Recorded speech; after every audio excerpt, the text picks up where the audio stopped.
It was a freezing night in December when Daniel, a widowed father of two, spotted a young girl shivering at the bus stop.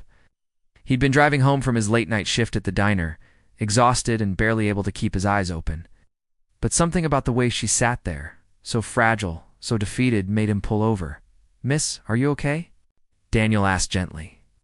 The girl looked up, her eyes red and tired. I missed the last bus. I don't really have anywhere to go tonight." Daniel hesitated. He was barely scraping by himself. His old pickup was running on hope and duct tape.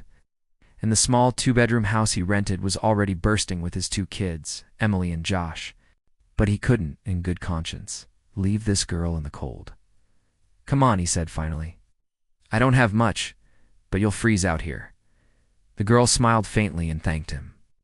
She introduced herself as Sophie. She was a college student working part-time while studying.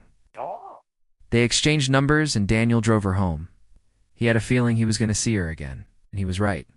The next morning, Emily and Josh instantly warmed up to Sophie. She helped Emily with her math homework and braided her hair, while Josh showed her his science project with excitement. Daniel watched quietly, a mix of relief and unease in his chest. For years, he'd been both mother and father to his kids, trying to hold everything together after his wife's death. Money was always short, and the weight of responsibility often left him feeling crushed. But that morning, with Sophie's laughter filling the kitchen, the house didn't feel so heavy. Weeks passed. Sophie continued staying with them, helping around the house, cooking meals, and tutoring the kids. Daniel noticed how patient she was, how she spoke with kindness, as if she had known hardship herself. But there was something about her that didn't add up. She dressed simply, lived like she had nothing.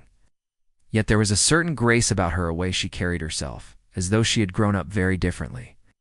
One evening after dinner, Daniel found Sophie sitting on the porch, staring at her phone, tears in her eyes. "You okay?" he asked. She wiped her cheeks quickly. "Yeah, just missing home." But Daniel knew there was more. He didn't press. Everyone had secrets, and he wasn't one to pry. Then came the day everything changed. Daniel received a letter from his landlord. Rent was going up. He was already behind on bills, and the extra expense felt like the final blow. That night, after the kids went to bed, he sat at the table with his head in his hands. "Mr. Daniel," Sophie said softly, standing beside him. "You've done so much for me. I need to tell you something." Her voice shook, but her eyes were firm. "My name isn't just Sophie. I'm Sophia, and I am the daughter of Westbridge Enterprises." Daniel looked at her in disbelief. Everyone knew the name Westbridge. The company practically ran half the city. "You're the daughter of that Westbridge," she nodded. "I left home because I was tired of being treated like some trophy. I wanted to live a real life, to understand what people go through. And you gave me shelter when I had nothing to offer. No one has ever done that for me, not without expecting something in return." Daniel was stunned. He had never imagined that the quiet girl sleeping on his couch was the heir to a fortune. The next day, Daniel woke up to find his kids laughing in the yard as Sophie played with them. For a moment he thought maybe it was all a dream. Soon after, a sleek black car pulled up in front of his house. A man in a suit stepped out. It was Sophie's father. The reunion was emotional. Sophie explained to her father how Daniel had taken her in, not knowing who she was, and how much his kindness had changed her perspective. Her father turned to Daniel. "You gave my daughter safety, dignity, and family when she had none. I owe you more than I can say." Daniel understood. He had shown his daughter compassion when she needed it most, and that had touched his heart deeply. Though Daniel didn't want charity, Sophie's father insisted on helping. He arranged for Daniel to get a stable job at one of his companies, and even helped secure a better home for the family. But more importantly, Sophie never forgot Daniel and his children.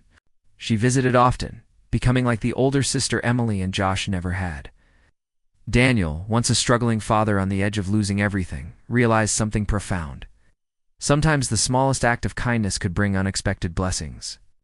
He didn't just give shelter to a lost college student. He had opened his home to someone who would forever change their lives. In the end, Daniel taught Sophie what family truly meant, and Sophie reminded Daniel that even in the darkest struggles, hope has a way of finding its way back. And so the man who once thought he had nothing discovered that by giving he had gained everything.